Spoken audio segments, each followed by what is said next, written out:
Comme le Père m'a aimé, moi aussi je vous ai aimé. Demeurez en mon amour.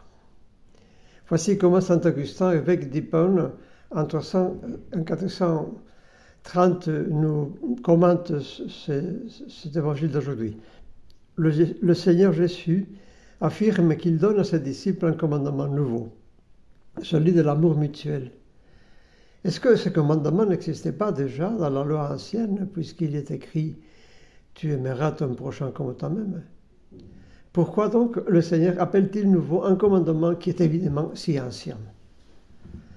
Est-ce un commandement nouveau parce qu'en nous dépouillant de l'homme ancien, il nous revêt de l'homme nouveau ? Certes, l'homme qui écoute ce commandement, ou plutôt qui y obéit, n'est pas renouvelé par n'importe quel amour, mais par celui que le Seigneur distingue avec soin de l'amour purement naturel, en précisant « comme je vous ai aimé ». Le Christ nous a donc donné le commandement nouveau de nous aimer les uns les autres comme lui, il nous a aimés. C'est cet amour-là qui nous renouvelle, qui fait de nous des hommes nouveaux, les héritiers de la nouvelle alliance, les chantres du cantique nouveau. Cet amour-là, frères très chers, continue-t-il, a renouvelé même les justes d'autrefois, les patriarches et les prophètes, comme il a renouvelé plus tard les saints apôtres. C'est lui qui renouvelle maintenant les nations païennes. De tout le genre humain dispersé sur toute la terre, cet amour suscite et rassemble le peuple nouveau, les corps de nouvelle épouse du Fils de Dieu. Voyons plus précisément comment est-il l'amour de Christ. Il n'y a pas de plus grand amour que de donner sa vie pour ce qu'on aime, dit-il. C'est ainsi que l'on comprit tout le martyr de l'Église, à commencer par le plus ancien comme saint Ignace d'Antioche, vers 110, qui va à Rome pour être martyrisé par les fauves et qui écrit une lettre aux Romains pour qu'on n'empêche pas d'aller jusqu'au bout. J'écris à toutes les églises, je fais savoir à tous que je mourrai de grand cœur pour Dieu si vous ne m'en empêchez pas. Je vous en supplie, épargnez-moi une bienveillance importune. Laissez-moi devenir la pâture des bêtes. Elles m'aideront à atteindre Dieu. Je suis son froment moulu sous la dent des fauves, je deviendrai le pain pur du Christ. Que me ferait les douceurs de ce monde, les empires de la terre? Il est plus beau de mourir pour le Christ Jésus que de régner jusqu'aux extrémités de l'univers. C'est lui que je cherche, qui est mort pour nous. C'est lui que je désire, lui qui a ressuscité pour nous. Mon enfant te m'approche. De grâce, mes frères, ne m'empêchez pas de naître à la vie. Laissez-moi embrasser la lumière toute pure. Quand j'aurai réussi, je serai vraiment homme. Acceptez que j'imite la passion de mon Dieu. Mon désir terrestre a été crucifié. Il n'y a plus en moi de feu pour aimer la matière, mais une œuvre vive qui murmure et chuchote à mon cœur. Viens auprès du Père. Je ne peux plus savourer la nourriture périssable ou les douceurs de cette vie. C'est du pain de Dieu que je suis affamé, de la chair de Jésus-Christ, fils de David. Et pour boisson, je veux son sang, qui est l'amour incorruptible.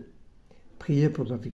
Pouvons-nous aimer nos frères et nos sœurs? Pouvons-nous aimer nos proches et les moins proches de cet amour du Seigneur? Je n'en sais rien. Ce que je sais, c'est que notre Seigneur ne commande rien d'impossible. Il s'adresse dans l'enfant Jésus qui vient à mon aide maintenant. Écoutons-la. Ah Seigneur, je sais que vous ne commandez rien d'impossible. Vous connaissez mieux que moi ma faiblesse, mon imperfection. Vous savez bien que jamais je ne pourrais aimer mes sœurs comme vous les aimez, si vous-même, ô mon Jésus, ne les aimiez encore à moi. C'est parce que vous vouliez m'accorder cette grâce que vous avez fait un commandement nouveau. Oh, que je l'aime, puisqu'il me donne l'assurance que votre volonté est d'aimer à moi tous ceux que vous me commandez d'aimer. Oui, je le sens lorsque je suis charitable, c'est Jésus seul qui agit à moi.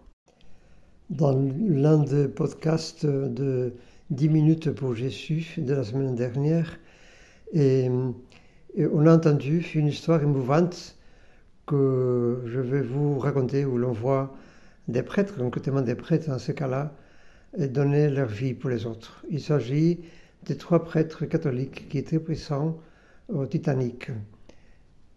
Et voici le témoignage d'une survivante. Lorsque l'accident s'est produit, nous avons été jetés hors de nos couchettes. Légèrement vêtus, nous nous sommes préparés à découvrir ce qui s'était passé. Nous avons vu devant nous, descendant la coursive, la main levée, le père Bayle. Nous le connaissions parce qu'il nous avait rendu visite plusieurs fois à bord et avait célébré la messe pour nous le matin même. « Soyez calmes, mes braves gens, a-t-il dit. Puis il a parcouru l'entrepont en donnant l'absolution des bénédictions. Quelques-uns autour de nous sont devenus très excités, puis le prêtre a de nouveau levé la main et instantanément ils sont redevenus calmes.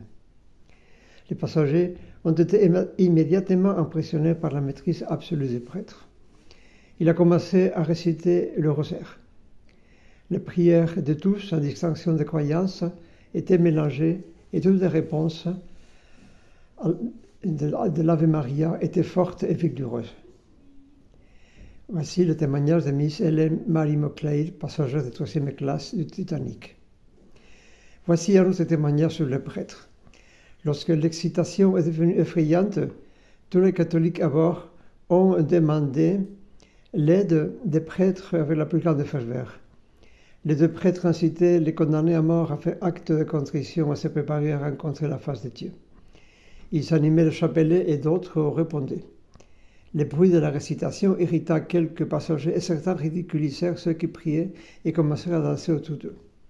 Les deux prêtres s'occupaient continuellement de donner l'absolution générale à ceux qui allaient mourir. Certaines femmes refusaient d'être séparées de leur mari, préférant mourir avec eux. Enfin, lorsqu'il n'y a plus de femmes à proximité, quelques hommes sont autorisés à monter dans le canot. Le père Pérucide s'est vu offrir une place qu'il a refusée. Les trois prêtres sont décédés, noyés dans l'eau gelée de la mer. Pour finir, je vous raconte aujourd'hui, cela peut aussi nourrir notre méditation, l'histoire sympathique de la gomme et les crayons. La gomme s'adresse au crayon, il lui dit « Comment vas-tu, mon ami ?» Le crayon répondit avec colère « Je ne suis pas ton ami, je te déteste. » La gomme, remplie de tristesse, lui dit « Mais pourquoi me détestes-tu » Le crayon rétorqua « Parce que tu effaces tout ce que j'écris. » La gomme lui dit « Mais je n'efface que les erreurs que tu fais. » Le crayon lui dit « Mais en quoi cela te regarde ?»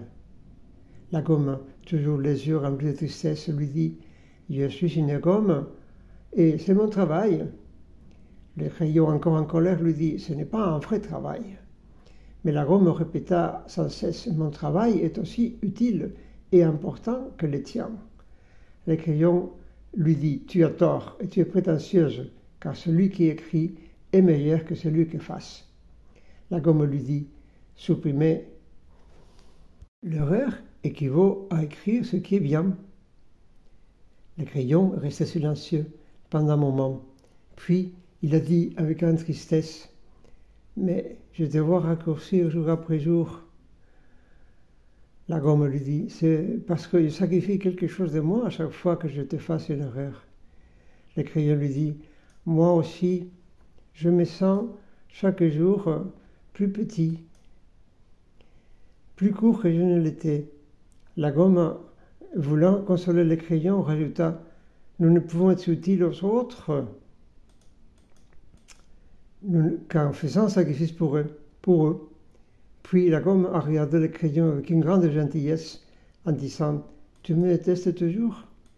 Le crayon a souri et il a dit « Comment puis-je te détester alors que tu nous as rassemblés par le sacrifice ?»